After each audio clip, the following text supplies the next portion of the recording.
Are you Egyptian? I am Egyptian. Salam alaikum.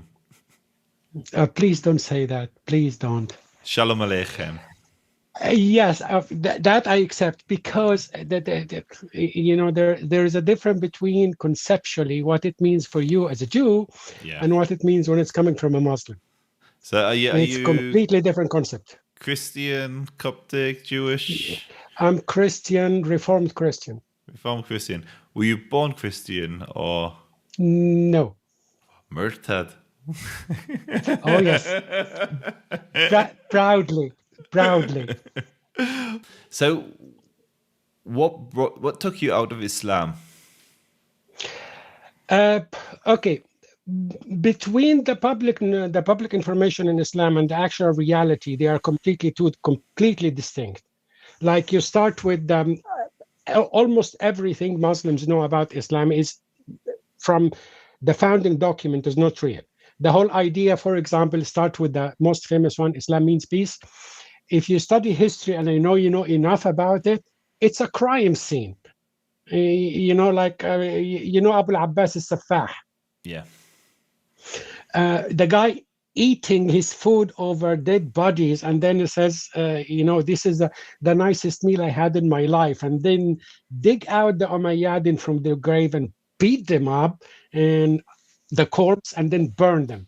And then you can go from that to whichever one. And then the effect they did in, I don't know how many civilization and languages in the region Islam destroyed, including my own. The Coptic is gone. It's liturgical language, the Berber, the Chaldean, the Assyrian, the Phoenician. So, and it's a system that's incoherent, internally contradictory, and you actually have to be extremely selective in accepting and rejecting. I haven't met a single Muslim in my life, including my family member, who is willing to logically accept the conclusion of Islam. What do you believe the conclusion of Islam is?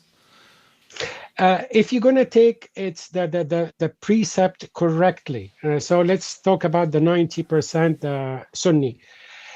Logically, you have to carry on warring against every single person until everyone is submitted to you. And logically, if there is extraterrestrial life, we have to fight those as well. Because the Quran literally say, I know you know Arabic, يا أيها الذين آمنوا قاتلوا الذين يلونكم من الكفار. Fight those who are next to you of the infidels. Yeah. Oh, when you finish with those, there is the next one. When you finish with those, the next one, and on and on and on it goes. It's like, really? And finally, sorry, go finally. On.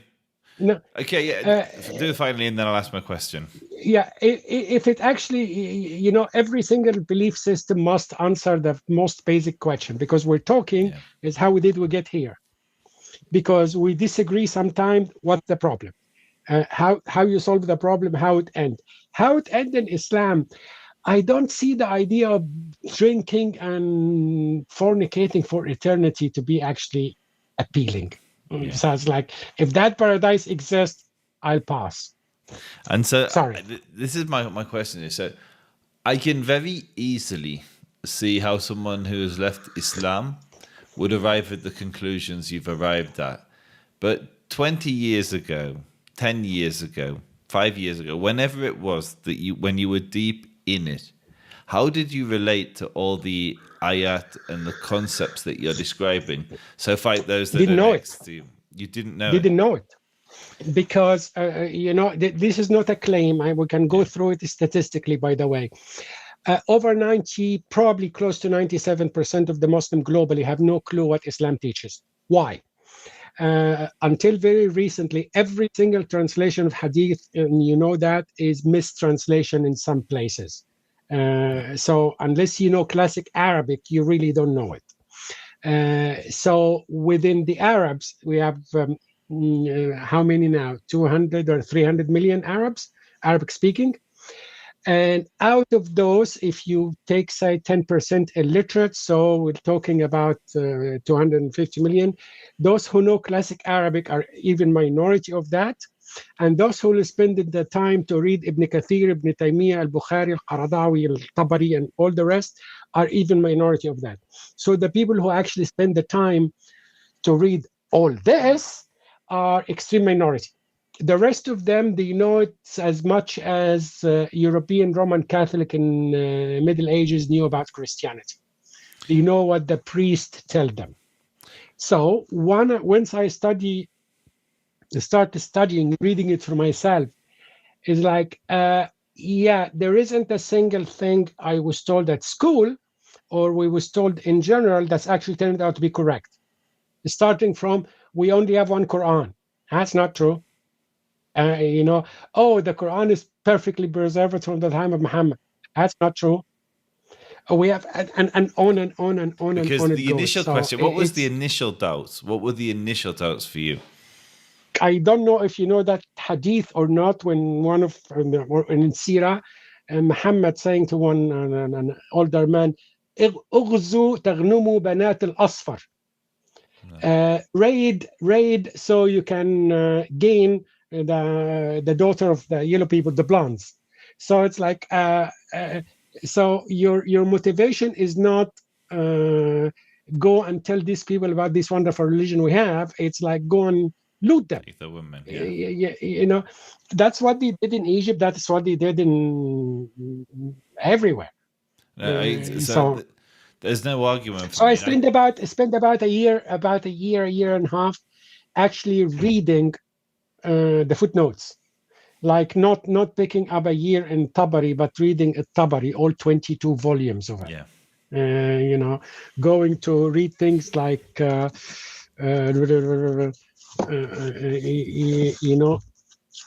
you read Arabic?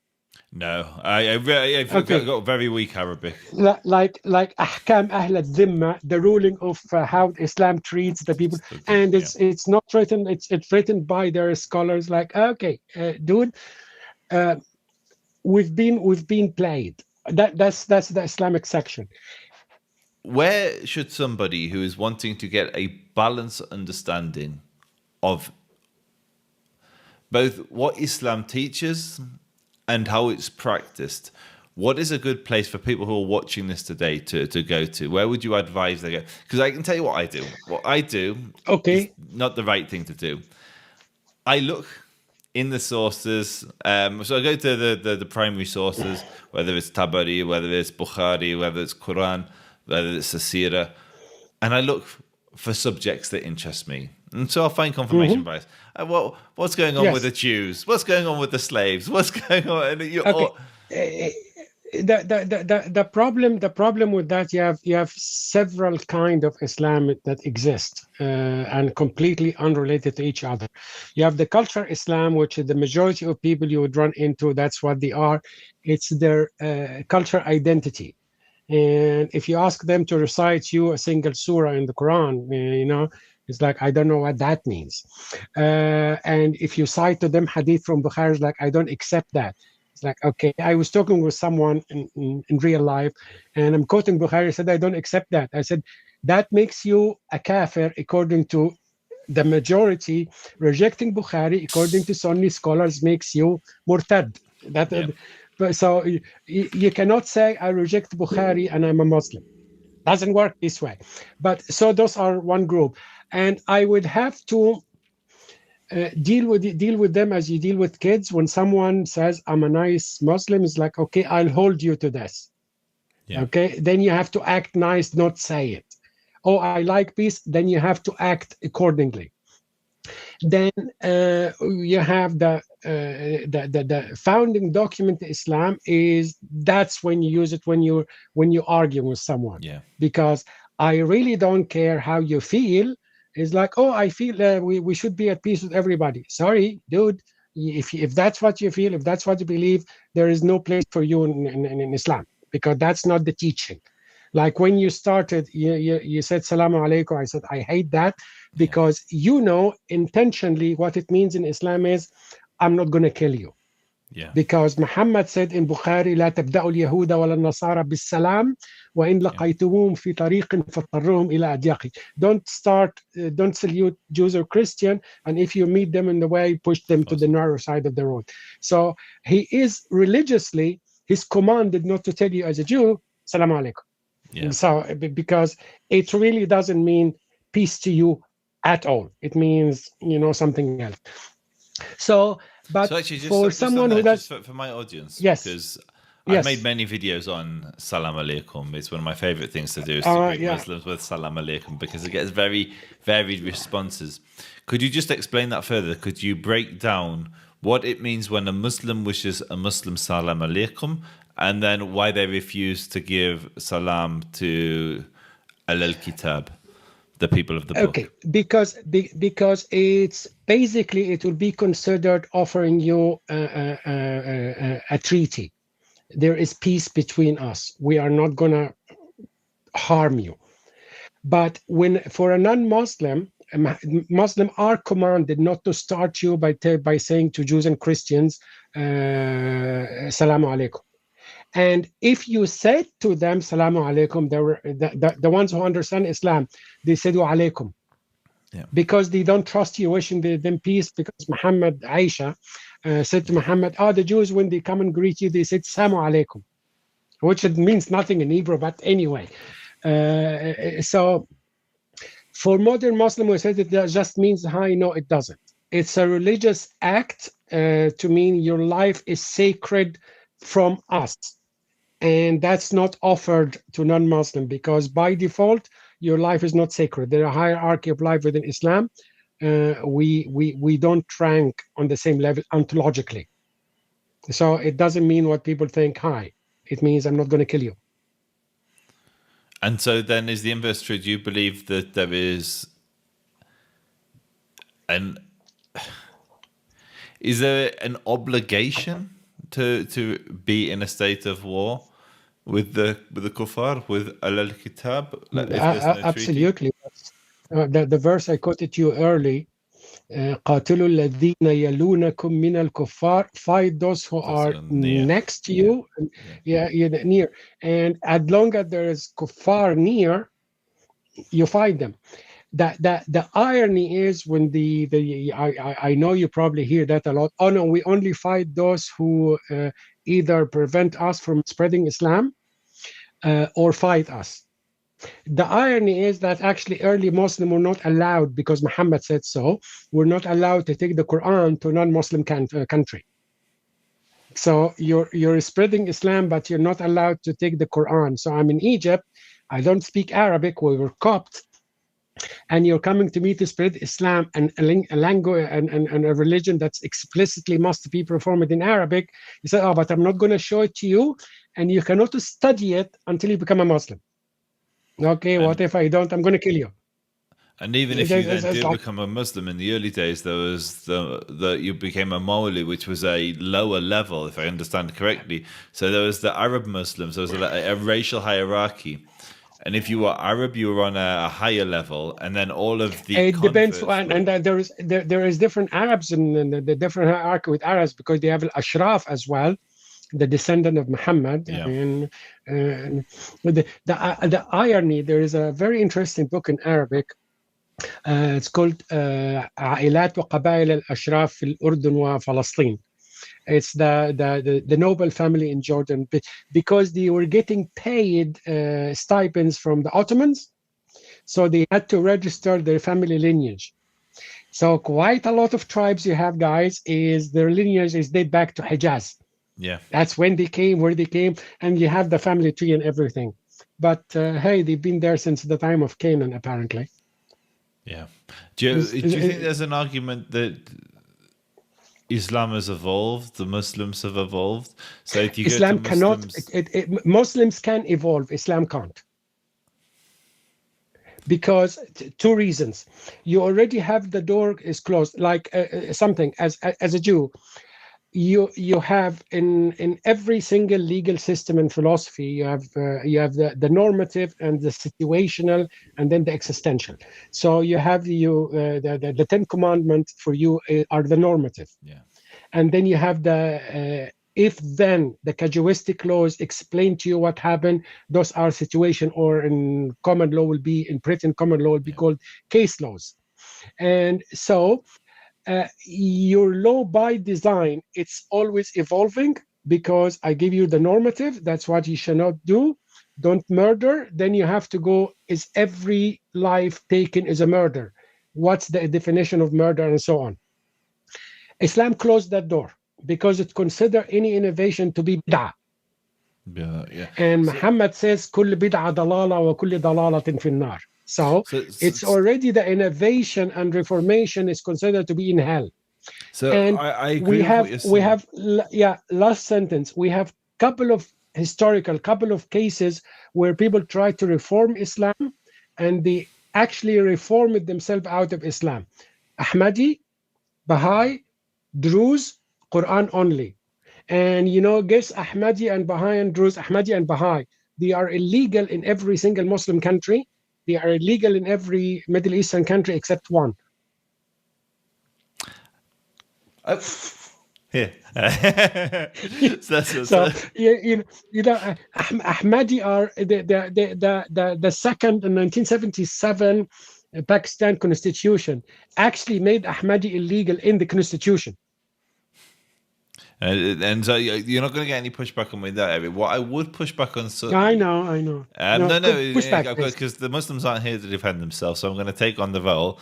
And because I'm not Muslim, I'm going to take one of the most controversial subjects and show how there's been a degree of reform.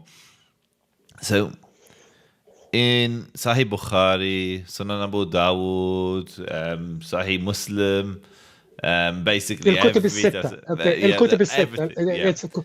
It's called Al-Kutub al-Sitta because there are 6 volumes. Those are the more authentic for Sunni. Yeah, and Aisha gives her age as being 6 when she marries, and 9 when the marriage is consummated. A very interesting word to use for a relation between a 50-year-old man and a 9-year-old woman. Consummation. It wouldn't be called 50. It would not be called consummating in British law today. But okay, they consummate the marriage at that age. Up until very recently, there was no question. 6 and 9 was the age at which the marriage took place. Yeah, now they're going with the Asma age of 17 and 19. 17, 18, they come up with you start counting the ages after she hits puberty. Like they've come up with lots of bid'ah, lots of innovation. It didn't exist before. It exists now. There is a problem I have with that reasoning. Yeah. According to Sunni, Bukhari is the most authentic book. They said it's the next book after the Quran. So in the hierarchy of authenticity, Bukhari is at the top. Yeah. So if this guy gets it wrong, anybody below him is out. Yeah. Because you cannot go to Siyar A'lam al-Nubala al-Dhahabi, and you cannot go to Ibn Abd Rabbu or Ibn Sa'd, Muhammad ibn Sa'd, to go for Asma's age when she died 100 years of age. And he says, the most authentic one said that, but he was wrong, and I'm going to the weakest one. No, it doesn't work this way. Secondly, let's give them Aisha. It's a special case for Muhammad. Like marrying his son, his daughter. It's a special case for him. Let's give him that. The problem is it's still actually in the Quran. The surah 65:4. I'm gonna have to open up the Quran. Yes, yeah. Because and the Arabic, you cannot say anything because that you know enough Arabic to know there is 3 different word for negation. Lam, la, lan. There are 3 different ones. La means they don't ever. Yeah. Lan, it means they will not in the future. Lam means they are not yet. Yeah. So the perfect Arabic book says lam yahidna, meaning they will in the future. And so So this is it's like, talking about menstruation for those that I can't remember the ayah, but I know the ayah. yes, It's yeah. talking about women who haven't yet started No, menstruating. the So, children. yeah, Sorry, no, no, exactly. no. There's no such thing as a woman who hasn't started menstruating. The, It's talking but about, yeah, so not menstruating yet. That's not a woman. That's a child. The other yeah, problem is, probably one of your friends, the apostate prophet David Wood, is the one who made this yes, point quite interestingly. Is it? I had to look it up because I wasn't interested in the whole subject of them at all. The Houris in heaven, وكواعب أترابا. According to Muslim linguistic sources, Ka'ab means 15 years of age. Those are the ones you have for eternity. I didn't know that. So again, that's Because it's like, what, you're spending eternity deflowering 15 years old. I'm sorry, I'll pass. yeah. No, and one of the Yeah. other things which is crazy when you actually look at the seerah of Muhammad is that he's married to one woman for most of his life, Khadija, who's older than him. Then she passes away, and then he just goes crazy. And he, Yeah, there is a Lebanese author. His name is Mustafa Juha. I think they killed him. He wrote a book called محنة العقل في الإسلام. The crisis of mind in Islam, or the crisis of nationality in Islam. And he actually took that scene after Muhammad Khadija, his uncle Abu Talib took him to Sigmund Freud to have a discussion about, So, according to Mustafa Joha, it's post Khadija, because the 25 years or 20 years age gap. That's why he had Aisha, is because but she then at this, violated him. She violated him. He was a victim of Khadija. That's Mustafa Joha, and he violated the other one. I'm trying and to the, find where that book. but at the same time, by the way, many people don't realize at the same time he's marrying Aisha, he's also marrying Sauda, who's an older woman. He's still younger than him, but much, much older than Aisha. I mean, teenager is older than Aisha at this point. But and this is the stat. There's machloket, there's confusion amongst the Muslims as to which one did he marry, the 6-year-old first, or did he marry? There is one common phrase when you read about his wives, generally speaking. There is one common phrase you will find, like, tell you about who he's marrying. وَكَانَتْ جَمِيلَةً. She was pretty. Yeah. That's a very common phrase. You read it about Safiya, you read it about Rihanna, or Yeah. So except they're the two Sauda. Jewish ones for the audience. So Hannah was a slave. Oh yeah, Who he may or kill may her not have father, married. and Yeah. And then no, Maryam he didn't marry. No, no. With Hannah, there's dispute as to whether he married. So he enslaved her. She was a concubine. Yeah. And then there's a question. Some Muslims believe she converted to Islam and he married her, and others say that she remained Jewish and he didn't marry her. Give me a single subject where you have a unanimous agreement of Muslim what actually it means. Yeah. One. There isn't, So I have a challenge for you. Okay. Say something nice about Islam. I actually, that's not a challenge at all. I love the idea that's how even the Muslim who don't understand anything about it are so loyal to the system, and the half religious one would get up at 5 o'clock or 3 o'clock in the morning to go pray. Yeah. And it's something I wish Christians do. It's like, I like that. And I like the idea. Again, it's absurd, still like it. That's their starting position is, we are right, now let's go and find out why we're right. They start from the position is Islam is right. Why? Let me go and find out. They don't get to that as a conclusion. They don't do that. And if you give them an ample evidence, like I had a friend of mine is very committed Muslim, and he said, if I have scientific, rational, logical, and physical evidence to prove something in the Quran is wrong, I will still believe the Quran. So this is, I guess this. I know I know I've said this is my final question 9 times now, but this is my final question because I think it's a good one to end on.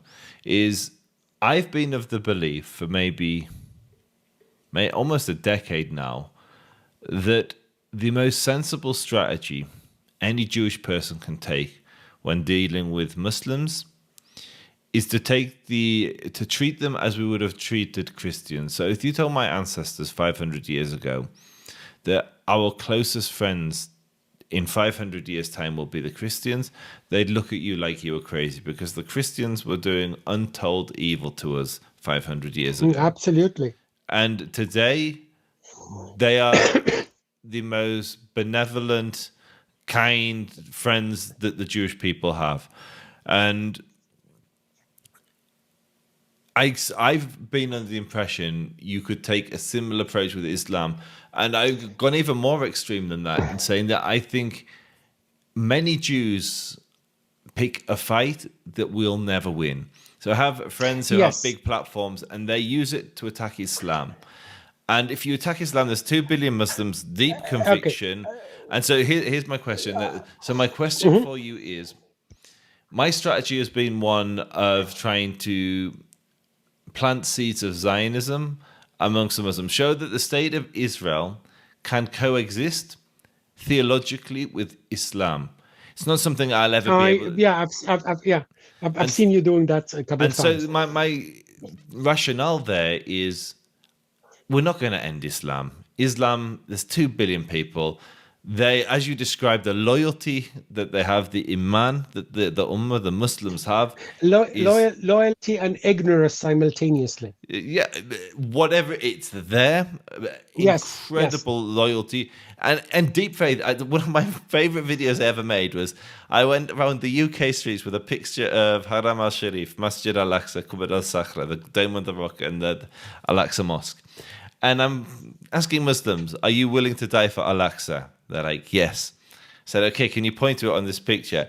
Every single one pointed to the wrong building. They pointed to the dome. Exactly. They're willing to die. But the funny thing is that actually the whole of Jerusalem has no significant role religiously in the history of Islam. It's Amin al-Husseini who made it a religious thing, you know. I have no real strong pushback. But anyway... my strategy, is that a sensible approach, or do you think Islam has to be defeated? There is a little there's two things. There is a different problem with your analogy, because remember the first pogrom against Jews in Europe was in 1099 when they waged the crusade. They pogromed the Jews in Germany. But before that, from the 3rd century, Christian theologian was absolutely anti-Semitic, from John Chrysostom to Andros to to Hilary and on and on. It took the people, the laity, 800 years to act on what the theology was saying. So because people were dismissing the accusation of deicide was coming from John Chrysostom in the 3rd century, and people said, that's not true, and the laity rejected. The problem is Islam, the foundation was the text and the people were instrument in it. But it could be actually done in a different way, because the level of anti-Semitism in Islam today is actually imported. It's not organic to Islam. Jews had a checkered history with Islam. It depends on the ruler. They've been persecuted, they've been massacred, and they lived in relative peace. Second-class citizen, but relative peace. It was not the sustained atrocity of European Catholicism. It never was that.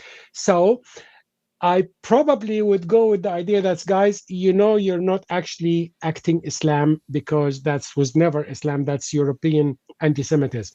You're acting like a Christian now, because that level of hatred is imported. Again, Amin al-Husseini, Johann von Leers, and all the rest. Because we literally, when I was in my teen, the book, not the Protocol of the Elder of Zion, it was the Protocol of the Elder of Zion and the Precepts of the Talmud, was translated by Shawqi Abdel Nasser, Nasser's brother. So it was from the highest level on, and because if it was imported, then you can actually say, okay, go back to genuine Islam, as you like to say, which didn't have that level of anti-Semitism. Logically, it didn't, because for Christian first century, for us to be right, for some theologian took it, you must be wrong, because we couldn't both, and especially when you start having Greek philosopher becoming Christian. For Christian, they thought theologically, I must defeat the Jews, otherwise I'm wrong. But when Islam came, you didn't have a state, you were already persecuted minority.